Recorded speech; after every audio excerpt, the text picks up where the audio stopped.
এই যুগের এক বাদশাহ, তার অভ্যাস ছিল কবিতা শোনা, নতুন নতুন কবিতা শুনে পুলকিত হতেন।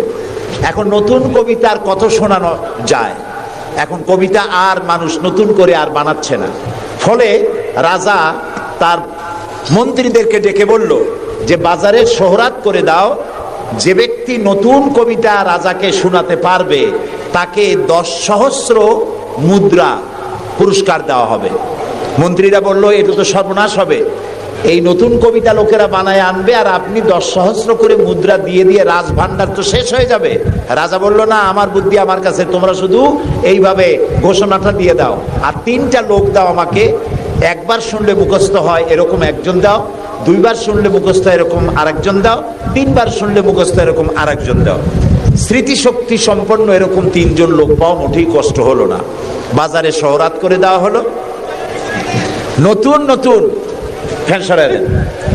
নতুন নতুন কবিতা তৈরি করে কবিরা আসতে লাগলো, দিচ্ছে। আপনারা থামেন না, আমি তো বলে দিয়েছি, ফ্যান সরাই দেন পিছনের দিকে, পিছনে লাগাই দেন আমার পিছনে।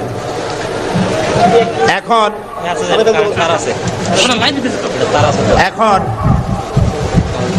কবিরা কবিতা রচনা করে নিয়ে আসছে, নতুন কবিতা শুনতেছে রাজা। কবিতা শুনে শখ মিটাইয়া রাজা বলছে এটা কি একটা নতুন কবিতা হলো কবি, এটা তো আমি জানি।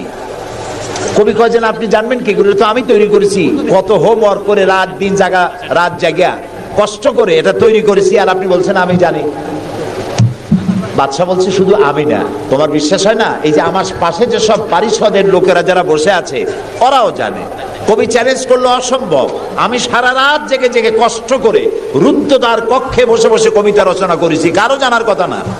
তোমার বিশ্বাস হয় না? ওই যে একবার শুনলে যার মুখস্থ হয় তার বললো তুমি শোনাও তো, সে দাঁড়ায় শোনাই দিল।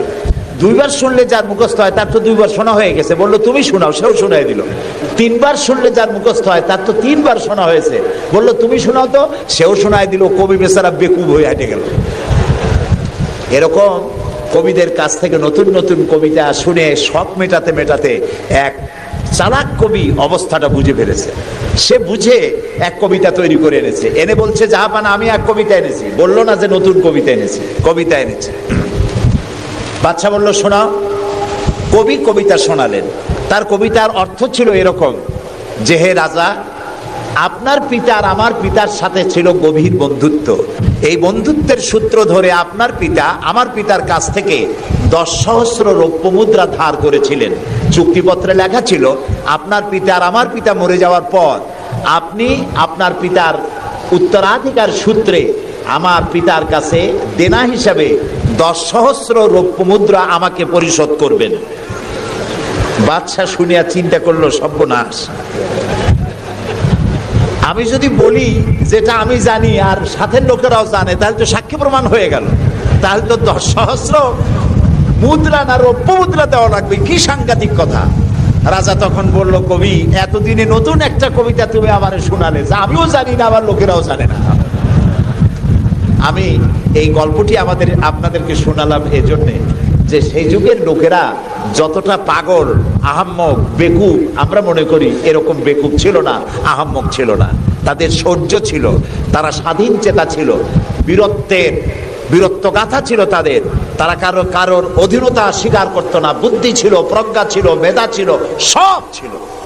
শুধু একটি জিনিসের অভাবে তারা চুরি করত, ডাকাতি করত, জেনা করত, ব্যভিচার করত, হত্যা করত, এগুলিকে কোনো অপরাধ মনে করত না।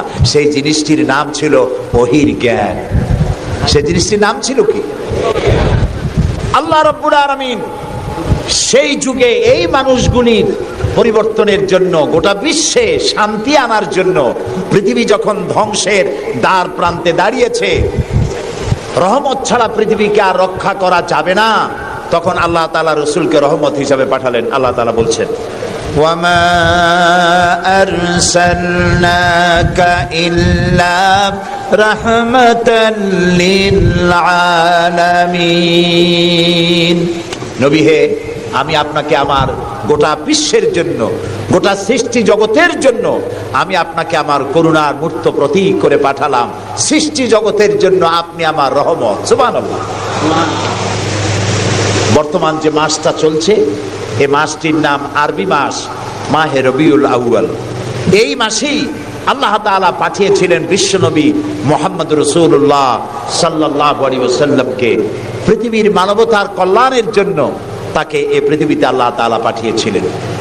আল্লাহ তাআলা কোরআনে কারীমের মধ্যে বলছেন, সূরা আন-নাহল আল্লাহ তাআলা বলছেন, وعلى الله قصد السبيل ومنها جائر ولو شاء لهداكم أجمعين وعلى الله قصد السبيل। আর সোজা রাস্তা বলে দেওয়ার দায়িত্ব আমি আল্লাহর। সুবহানাল্লাহ বলেন। সোজা রাস্তা বলে দেওয়ার দায়িত্ব কার? আল্লাহ তাআলা বলছেন সোজা রাস্তা বলে দেওয়ার দায়িত্ব আমার, যেখানে রয়েছে অসংখ্য বাঁকা পথ। আর আমি যদি ইচ্ছে করতাম তাহলে গোটা বিশ্বের সমগ্র মানব মণ্ডলীকে আমি হেদায়েত করে দিতাম।